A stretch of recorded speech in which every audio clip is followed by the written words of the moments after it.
The war continues to push gas prices here in Canada even higher. Today, the average price across the country hit $1.70 per litre. That's about 50 cents higher than it was at the beginning of the year. And as you can see in some of the major cities, the price of gas still ranges quite a bit. Here in Vancouver, just extraordinary, even if you live here. Prices at some places topping $2.21 a litre, adding an even bigger burden to the cost of living. It's pretty awful. I mean, it's it's hard for people who have to spend so much money on fuel, I'm sure. I like everything cost of living, so. How much more money are you spending at the moment? I think more than 40.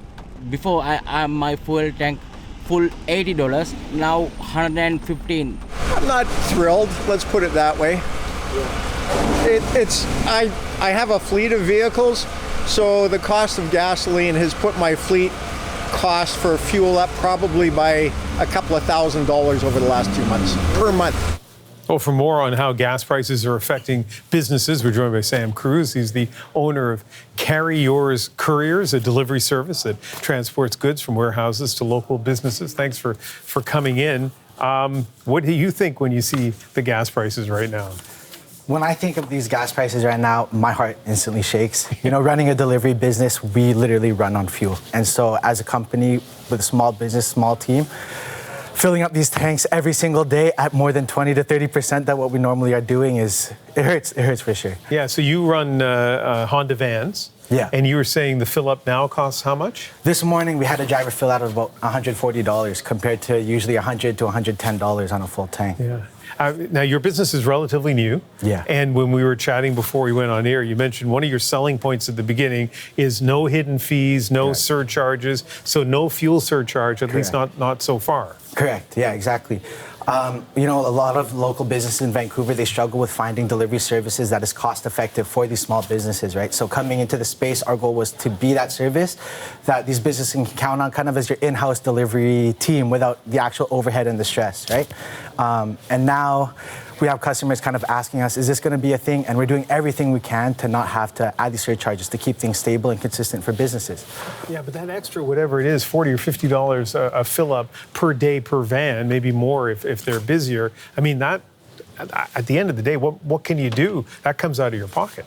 Right now, the game for us is to adapt and to consistently optimize. Every single day, our dispatch team, we're out there always making sure these routes are tight. We're always making sure that there's minimal amount of distance traveled.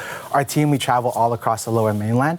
So our game is to always just make sure that the driver's not doing any double backs, making sure that, we're just staying on top of our game, always optimizing. And so how are things going so far in terms of your bottom line? Right now, as a growing business, things are all right. We're doing our best that we can, and we're very grateful for the businesses that we do work with. They're always willing to work with us. They keep us busy. And so for us, the game is to just adapt and to kind of look for more businesses out there that want our services. Now, here's the thing, though. The companies that you do deliveries for tend to be, at least at this stage in your company's growth, they're small companies as well. Correct, yeah. And so how are they affected by the rising gas prices? Well, a lot of our customers, they're like local distributors, kind of shops and stuff. So they also deal with all these local prices coming from these fuel increases, right? And so, I mean, for us, it's really just, I don't know. It's always just a game of always adapting, Yeah. I drive a gas-powered car, but I don't drive many kilometers, so it's not that big a deal. But even then, I'm watching the gas price all the time. Yeah. And there was a time when I'd see the prices come down a little bit, and I'd quickly fill up. Well, they're not going to be coming down anytime soon. No. So, I mean, how do you stay? Is there even a point to trying to stay on top of what the gas price increases might be? Like, are there websites you monitor? Is there anything you do to try to stay on top of it? Right now, we just use our savings cards, our points cards that we can get at the stations. Yeah. Right now the game is just to constantly adapt and optimize, making sure that our drivers are just out there getting things done, no wasted time and no wasted distance for sure. Yeah. One last thing. So you're trying really hard, and so far you've succeeded in not adding a fuel premium. Have you thought about, is there a price at the pump that once it hits that amount, you're going to have to pass some of that on? For us, there's not a consistent number. There's not a hard number. You know, right now, our only focus is to stay consistent for these businesses that do rely on us, right? At the end of the day, they need things delivered, and we need to deliver it for them. And we want to do these things for our clients in the most affordable way possible. And so, for now, we're not saying no to it.